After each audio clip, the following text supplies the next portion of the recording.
For behold, the Lord of hosts, doth take away from Jerusalem and from Judah the stay and the staff, the whole stay of bread and the whole stay of water, the mighty man and the man of war, the judge and the prophet and the prudent and the ancient, the captain of 50 and the honorable man and the counselor and the cunning artificer and the eloquent orator.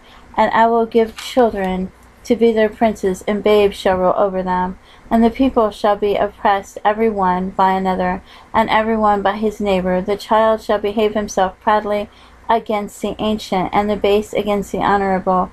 When a man shall take hold of his brother of the house of his father, saying, Thou hast clothing, be thou our ruler, and let this ruin be under thy hand, in that day shall he swear, saying, I will not be an healer, for in my house is neither bread nor clothing. Make me not a ruler of the people. For Jerusalem is ruined, and Judah is fallen, because their tongue and their doings are against the Lord, to provoke the eyes of his glory. The show of their countenance doth witness against them, and they declare their sin as Sodom. They hide it not. Woe unto their soul, for they have rewarded evil unto themselves. Say ye to the righteous that it shall be well with him, for they shall eat the fruit of the doings. Woe unto the wicked, it shall be ill with them, for the reward of his hand shall be given him. As for my people, children are their oppressors, and women rule over them. O my people, they which lead thee cause thee to err, and destroy the way of thy paths. The Lord standeth up to plead, and standeth to judge the people. The Lord will enter into judgment with the ancients of his people, and the princes thereof. For ye have eaten up the vineyard, the spoil of the poor is in your houses.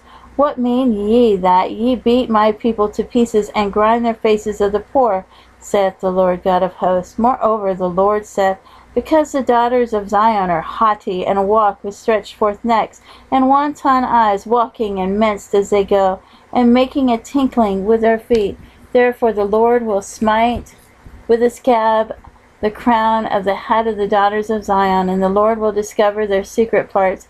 In that day the Lord will take away the bravery of their tinkling ornaments about their feet, and their cowls, and their round tires like the moon, the chains and the bracelets, and the mufflers, the bonnets and the ornaments of the legs, and the headbands, and the tablets, and the earrings, the rings and nose jewelry, the changeable suits of apparel, and the mantles, and the wimples, and the crisping pins, the glasses, and the fine linen, and the hoods, and the veils. And it shall come to pass that instead of sweet smell there shall be stink, and instead of a girdle of rent, and instead of a well-set hair, baldness, and instead of a stomacher, a girding of sackcloth, and burning instead of beauty.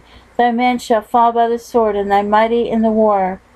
And her gates shall lament and mourn, and she, being desolate, shall sit upon the ground.